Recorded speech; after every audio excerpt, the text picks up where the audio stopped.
সুদ, জুয়ারি, জিনাকুর সব কাজে সে ব্যস্ত। তার কাছে আল্লাহ যেরকম একজন আল্লাহর নৈকট্যতম ব্যক্তি, এরকম আল্লাহ পাকের চোখে যেরকম আছে না? আছে আছে। হ্যাঁ, যারা এখন বর্তমানে জুলুম করতেছে মনে হয় আল্লাহ এদের খুব নিকটবর্তী, আর যারা অতীতে জুলুম করছে মনে হয় এদের দুশমন আল্লাহ।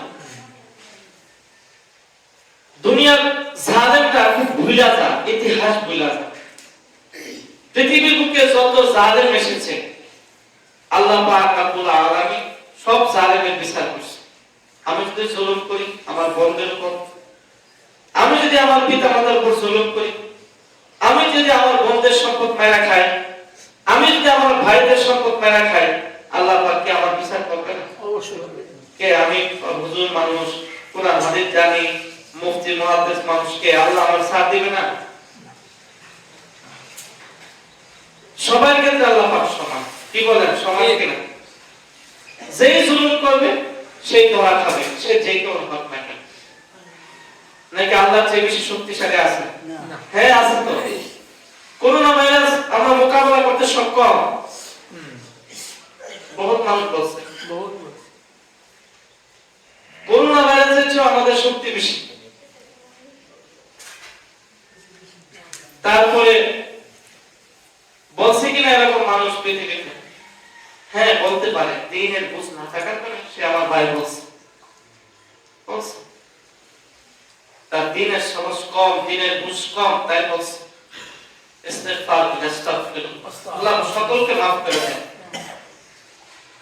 পৃথিবীর বুকে যত মানুষ এসেছে আল্লাহ পাক যত মানুষ পাঠাইবেন, একটা জিনিস শুধু এই আমাদের অন্তর থেকে পরিষ্কার করতে হবে। রাসূলের বড় সুন্নাত কি বলতে পারেন? সবচেয়ে বড় সুন্নাত বিশাল বড় একটা পাগড়ি পরা, বিশাল একটা সুন্নাত, জুব্বা পরা সুন্নাত, মিসওয়াক করা সুন্নাত, মসজিদে ডান পা দিয়ে প্রবেশ করা সুন্নাত, এগুলো রাসূলের সুন্নাত। কিন্তু রাসূলের সবচেয়ে বড় সুন্নাত এটা অনেকেই জানে না। 1000 মানুষকে যদি আমি জিজ্ঞাসা করি 1000 মানুষ অ্যানসার দিতে পারবে।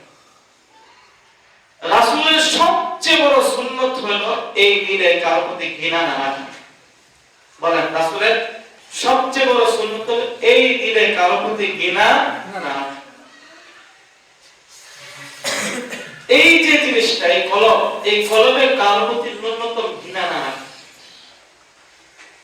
হযরত আনাস রাদিয়াল্লাহু তাআলা আনহু উদ্দেশ্য করে রাসূল বলেছে, ইয়া বুনাইয়া ইন কাদারতা আন তুসবিহা ওয়া তুমসিয়া ওয়া লাইসা ফি কলবিকা গিশরুন লি আহাদিন ফাফআল ওয়া হাযা সুন্নতি ফামান আহাব্বা সুন্নতি ফাকাদ আহাব্বানি ওয়া মান আহাব্বানি কানা মাই ফিল জান্নাহ। হে আমার প্রিয় বন্ধু আনাস, হে কলিজার টুকরা আনাস, শুনে রাখো, যদি সম্ভব হয় এই দিলে কারোর প্রতি ঘৃণা রাখো না।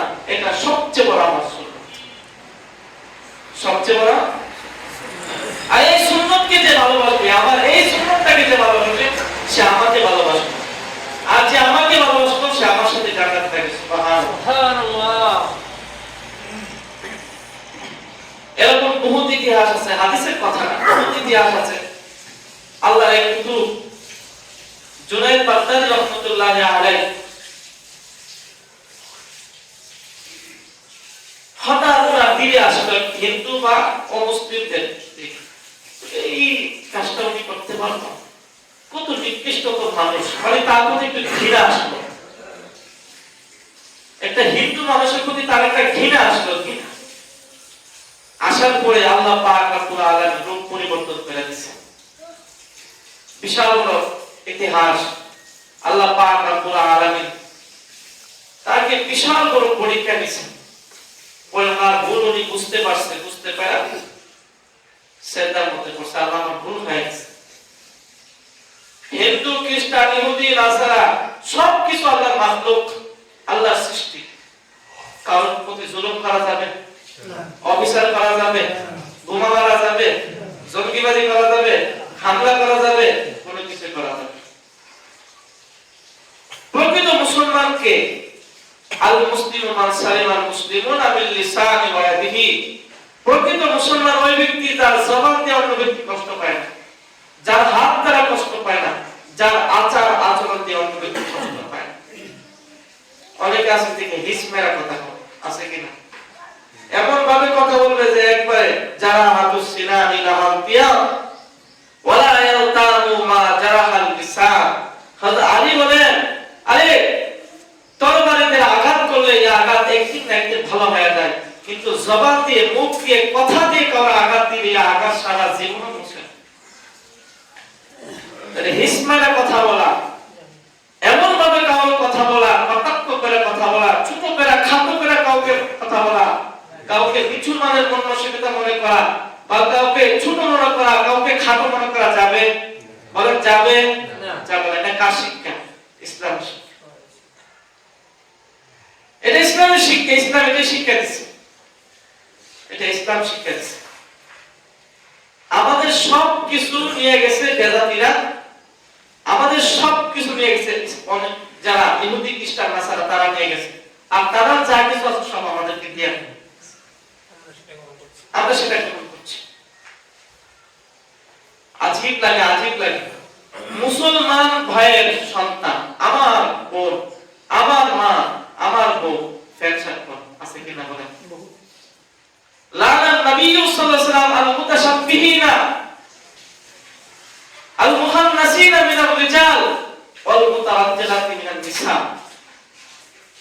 স্পষ্ট ভাষায় হাদিসে আসছে যে সমস্ত মহিলারা, যে সমস্ত মহিলারা পুরুষের বেশভূষা ধারণ করে, আল্লাহ রাসূলের লানত, লানান নবী আল মুহান্নাসিনা মিনার রিজাল ওয়াল মুতারাজ্জিলাতি মিনান নিসা।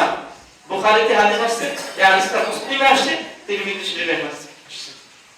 রাসূল বলেছেন ওই সমস্ত মহিলাদের উপর অভিশাপ যে সমস্ত মহিলারা পুরুষের বেশভূষা ধারণ করে। আছে কিনা? পুরুষের মতো ফ্যাশন করে, পুরুষের মতো শার্ট পরে, পুরুষের মতো জুতা পরে, পুরুষের মতো চুল রাখে। আছে কিনা? আছে। ওই এরা কি ইন্ডিয়া থেকে আসে? এরা কি ইটালি, জাপান, লন্ডন থেকে আসে? আমার আপনার বলি আছে কিনা বলেন? যে সমস্ত পরিবারে এরকম মেয়ে সন্তান থাকবে তারা দায়ুস। বলেন, যে সমস্ত পরিবারের মেয়েরা প্যান্ট শার্ট পরবে, ওই পরিবারের মুরব্বীরা গাজ্জার যারা আছে এরা দায়ুস। লা ইয়াদখুলুল জান্নাতা ওয়ালা ইয়াজিদু রিহাহা, তারা জান্নাতেও যাবে না, জান্নাতের গ্রামটা পর্যন্ত পাবে না। ও ভাই, অনেক মানুষ আমার জানার মধ্যে আছে, এতে বাড়িয়া নাম বলবো না, এতে বাড়িয়া হাজী সাহেব হজ করে এসেছে। এতে বাড়িয়া হাত সহকারে স্টেশনে অনেক জায়গা আছে ওই লোকের। ওই লোক প্রত্যেকটা বেটাকে ভালো ভালো পয়েন্টের জায়গাগুলো দিছে, আর মেয়ে কি দিছে এক পশুরের জন্য একবারে দিলেন। ওই হাজী সাহেবকে বলা আছে, হাজী সাহেবকে কেমন কাজ করলেন? বলছে বেটারা আমার সাথে খাটছে, পরিশ্রম করছে, এরা আমার সাথে সময় দিছে, তাদেরকে দিব না, মেয়েদেরকে দিব? হাজী সাহেবের কথা যুক্তি আছে, ঠিকই তো আছে। হাজী সাহেব কথা ঠিকই বলছে। ছেলে সন্তানরা খাইটা তারা জমি জমা করছে, তাদেরকে দিবে না, মেয়েদেরকে দিবে? হাজী সাহেবের ছোট্ট একটা ছেলে আছে, 15 থেকে 20 বছর। ওই হাজী সাহেব 5 বিঘা জমি শুধু ছেলেকে বেশি দিচ্ছে। তো প্রশ্ন করলে, হাজী সাহেব আপনি যে 5 বিঘা ছেলেকে দিলেন, এই ছেলে তো আপনার সাথে জীবনে খাটতে দেখিনি, কেবল উঠতি বয়স চাওয়ালে। বলছে ছোট ছেলে তো, ওর জন্য আমার মহব্বত ভালোবাসাটা একটু বেশি, এই জন্য 5 বিঘা জমি বেশি দিলাম। ওই হাজী, ওই হাজী, তোমার জন্য মসজিদে আসা তো জায়েজ নাই। তোমার জন্য যদি তুমি একান্তই মানুষকে দেখানোর জন্য মসজিদে আসতে হয়, পিছনের নামাজ পড়ে চলে যাবে তুমি। ওই হাজী সাহেবকে আমি বলবো, ওই হাজী সাহেব আপনি মসজিদে আসা তো আপনার জন্য জায়েজ নাই, মসজিদে আসার তো অধিকার আপনার নাই। তবে মানুষের আশেপাশের লোক কি বলবে, মানুষ হাজী সাহেব হয়েছে মসজিদে যাচ্ছে না, এই শরম, এই লজ্জা কাটানোর জন্য আপনি মসজিদের পিছনের কাতারে নামাজ পড়া মেহরবানি করে চলে যায়। কারণ রুইয়ের জমিনের মতো আপনার মতো ফাজি, আপনার মতো ভণ্ড, আপনার মতো প্রতারক, আপনার মতো ধোঁকাবাজ আপনার আল্লাহর জমিনে সৃষ্টি হবে। যে সমস্ত ফাজিরা ভাইদের সম্পদ মারে, যে সমস্ত ফাজিরা বোনদের সম্পদ মারে, যে সমস্ত মুরব্বীরা ছেলে সন্তানের সম্পদ মারে, মেয়েদের সম্পদ মারে, মেয়েকে আবার আসো আসো মা, আসো আসো তোমার জন্য আমি দোয়া করবো, আসো আসো মাথাটা দাও, হাত বুলায় দোয়া করি, ওই ফাজি তোমার দোয়ার কোনো দরকার নেই। তুমি তো পরের ভালো করতে তোমার আখিরাতকে নষ্ট করে দিচ্ছ। তুমি জানো তুমি পরের ভালো করতে তোমার আখিরাতকে নষ্ট করে দিচ্ছ। ফাজি এরকম ফাজি মার্কা লোক আছে কিনা সমাজে বলেন?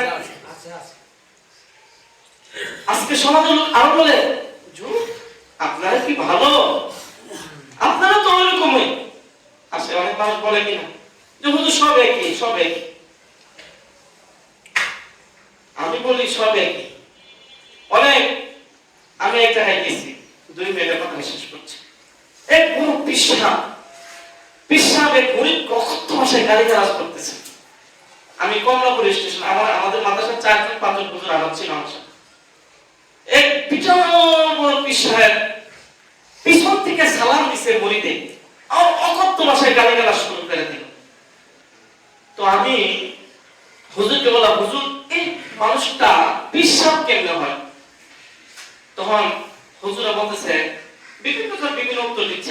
আমি বলি শুনেন, এই পিসাব সঠিক, কিন্তু আল্লাহ রাসূলের জামানা থেকে 1400 বছর হয়ে গেছে। ওই আল্লাহ রাসূলের সাহাবার মতো পিসাব হওয়া সম্ভব? আস্তে আস্তে দিন সব নরমাল হইতে হইতে হইতে হইতে হইতে সাহাবা ইকরামের আদর্শ যদি আমার মধ্যে 2% থাকে, এটা বহুত কিছু। কারণ সাহাবা ইকরাম থেকে আমার বয়স কতটুকু ব্যবধান? 1400 বছরের ব্যবধান। তো আস্তে আস্তে নরমাল তো হবেই। এখন বলে হুজুর আপনারা কি ঠিক আছেন, আপনারা কি ঠিক আছেন? অনেকে বলে আপনারা কি ঠিক আছেন, আপনারা তো খারাপ হই। আমি বলি আমার সাথে সবচেয়ে বড় লম্পট, সবচেয়ে বড় বদমাশ, সবচেয়ে বড় জুয়াখোর কিভাবে আপনি তুলনা করতে পারেন আমার সাথে? হ্যাঁ, আমি মানুষ হিসেবে আমার ভুল ত্রুটি হতেই পারে, ওই লম্পটের সাথে আমার তুলনা হতে পারে।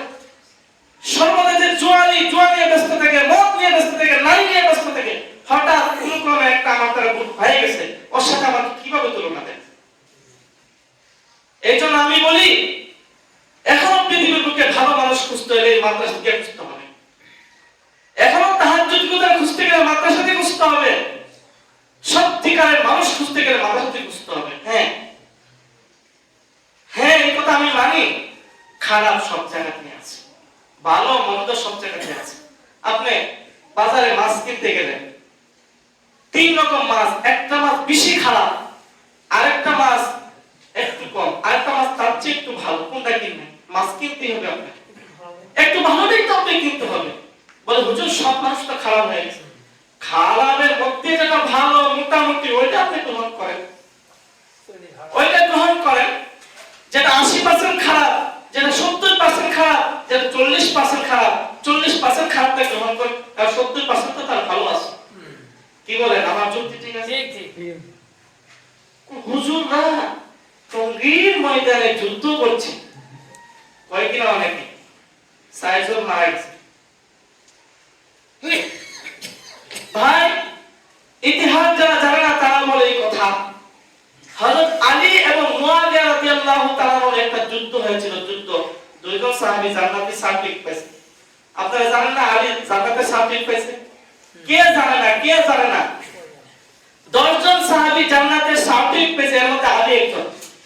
মুয়াবিয়া এবং আলীর একটা দ্বন্দ্ব হয়েছিল, জঙ্গে জামাল, জঙ্গে সিফিন হয়েছিল। জঙ্গে জামাল যেই যুদ্ধের প্রধান ভূমিকা পালন করেছিল, সেনা প্রধানের হযরত আয়েশা সিদ্দিকা। হযরত আলী এবং মুয়াবিয়ার মধ্যে একটা দ্বন্দ্ব হয়েছিল, খালের মতো রক্ত প্রবাহিত হচ্ছিল, মুসলমান এত মারা গেছিল। এখন বলতে পারেন 2 জন সাহাবীর মধ্যে দ্বন্দ্ব হয়েছে কি? আসলে মূলত কিচ্ছা না, কাহিনীটা মনোযোগ দিয়ে শুনেন। আলী এবং মুয়াবিয়া মিল হয়ে যাচ্ছিল, মাগরিবের পরে বৈঠক বসবে। তৃতীয় পক্ষে মনে করলো আরে আলী এবং মুয়াবিয়া যদি মিলা যায় তাহলে তো খেলা হবেই না, জমবেই না। তখন পরের দিন মাগরিবের পরে সালিশ করবে। আজকে মাগরিবের রাতে 3টার দিকে মুয়াবিয়ার লোক না, তৃতীয় পক্ষ আলীর বাড়িতে গিয়ে বিশাল বড় হামলা করছে। তখন আলী বলতেছে, হ্যাঁ মুয়াবিয়া বলল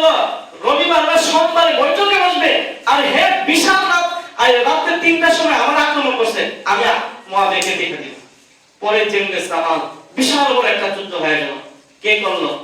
যারা মুনাফিক ছিল, তৃতীয় পক্ষ, যারা ইহুদির এজেন্ট ছিল, ইহুদি ছিল, নাসারা ছিল, যারা ইসলামের দুশমন ছিল, তারা আলী এবং মুয়াবিয়ার মধ্যে ঝগড়া লাগাইছে।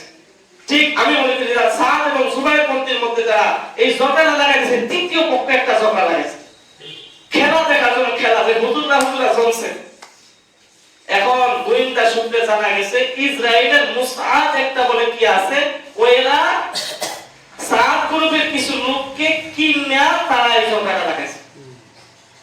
তাহলে জুবাইর গ্রুপ এবং সাদ গ্রুপের কিছু লোককে কিনছে না, আছে না? ভালো মন্দ সব জায়গাতে আছে না? কিনা ওই ইসরায়েলরা থেকে চারি বাবা দাওয়াতে তাবলীগ যে মেহনত চলতেছে, নিয়ম মেহনত, পৃথিবীর বুকে হাজার হাজার লক্ষ লক্ষ মানুষ মুসলমান হচ্ছে, এটাকে থামানোর তো রাস্তা নেই।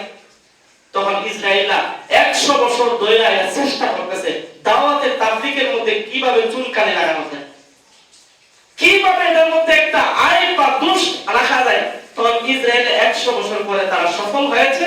তারা মুসলমানদের লাগাই দিয়েছে টঙ্গির মধ্যে, আর সব মানুষ এখন তাবলীগে গায়ে পড়ে। এখন তো তাবলীগ, আমি একজনে বলতে পারবো না ভাই তাবলীগে যান, তুমি তাবলীগ করছো, ওখানে মারামারি করে কিসের তাবলীগ? কে করছে এটা? এটা সাদ গ্রুপের মেইন যারা, তারাও করেনি মূল।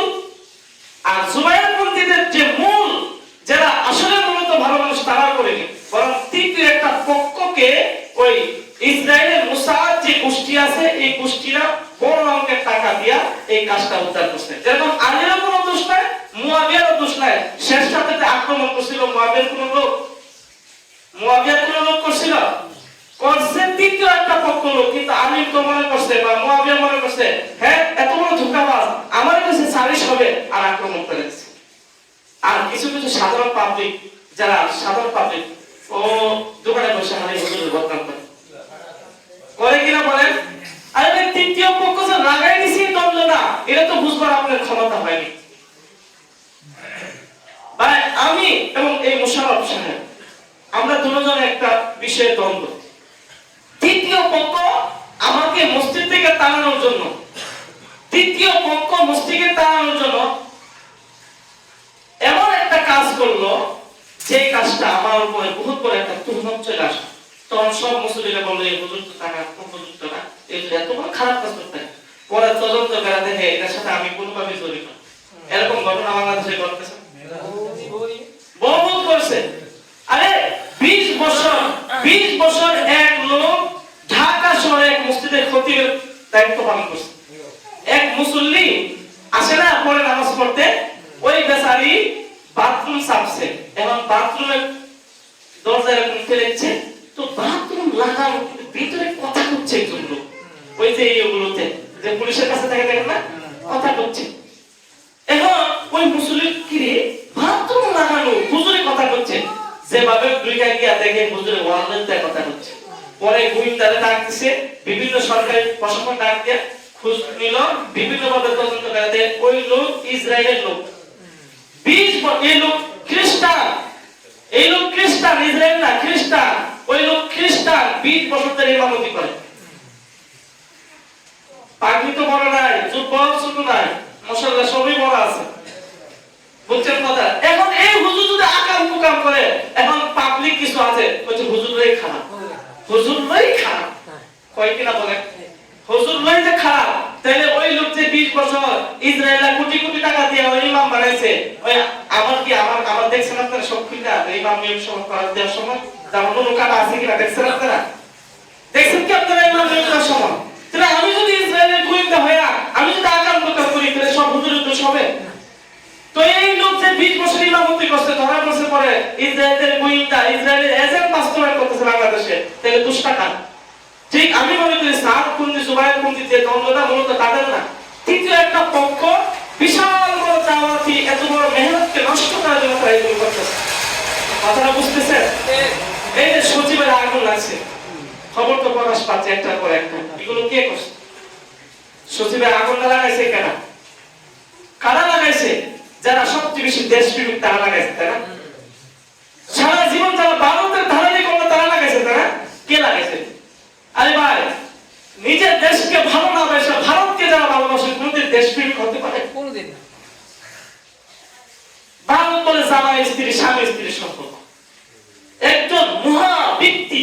দেশের যারা একজন ধারক ওই সমস্ত লোকদের মুখ থেকে বলে যে ভারত আর বাংলাদেশ স্বামী স্ত্রী সম্পর্ক, লানত তাদের উপরে, অভিশাপ আল্লাহ তাদের উপরে। দেশকে যারা ফাঁকি দেয়, দেশকে যারা ধোঁকা দেয়, তাদের উপর লানত। তবে বিশাল বড় একটা গোষ্ঠী ভারতের বিরুদ্ধে কথা বলতেছে। তারা মনে করছে আমরা ক্ষমতা আসতে ভারতের তো দরকার আছে, ক্ষমতা তো ভারত ছাড়া আসতে পারবো না। ইসরায়েলের পক্ষে কথা বলে না, ইসরায়েলের বিপক্ষে কথা বলে, বিশাল একটা বড় দল বাংলাদেশের, নাম বলবো না। তারা ইসরায়েলের বিরুদ্ধে কথা বলে না, কারণ ইসরায়েল দাদা ক্ষমতা যে বসাই থাকবে না তাদেরকে, এরা বিরুদ্ধে গেলে তারা দেশপ্রেমিক, ক্ষমতা লোভী, ক্ষমতা লোভী তারা ক্ষমতা লোভী। আল্লাহ পাক হেফাজত করে বুঝার তৌফিক দেন। ভাই ধর্ম না রাজনীতি, আমার কাছে ধর্ম আগে তারপর রাজনীতি, আমার কাছে ধর্ম আগে তারপর রাজনীতি, রাজনীতি দ্বিতীয় সাবজেক্ট আমার কাছে। আমি কি ধর্মকে বিক্রি করে রাজনীতি করতে পারবো না, আমি ধর্মের বিরুদ্ধে রাজনীতি করতে পারবো হ্যাঁ বলতে মানুষের ভাই। আল্লাহ পাক সবাইকে বুঝবার তৌফিক দান করুন। ওয়া আখির দাওয়ানা আলহামদুলিল্লাহি রাব্বিল আলামিন। যারা সালাকা সুন্নাত পড়ে